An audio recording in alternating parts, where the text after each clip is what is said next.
I'd say for me the answer is quite a bit. I talk to my parents at least once a week, if not more.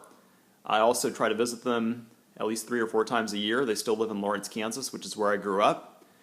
And I make the trip even if it's in winter and it's 10 degrees, or in summer when it's 90 degrees and 125% humidity. I still make it out there, and I see them over here occasionally as well.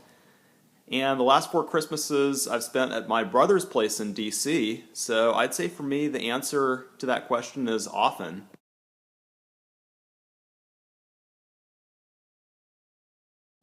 I'd say for me there's a few things, and these are things I've picked up from my dad, who's been a university professor for over 30 years at the University of Kansas. One of those is knowing when to be firm with people and knowing when to ease up. I think as a professor you can't be tough with people 100% of the time, and you can't be overly nice and a pushover 100% of the time either. You really have to be somewhere in the middle. And more importantly, you have to know when to be firm and when to go easy on people. And it takes time to learn how to do that, but I think that's really important.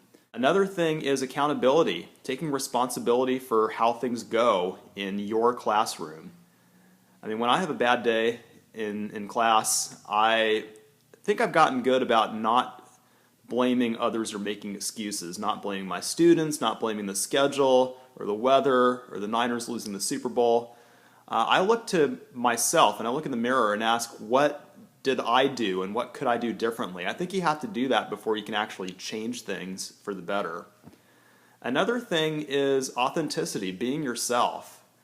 I can only be me. When you have me as your instructor, what you see is what you get. I'm a terrible actor. I think things go a lot easier for you as a leader if you can be yourself and not try to pretend to be someone else.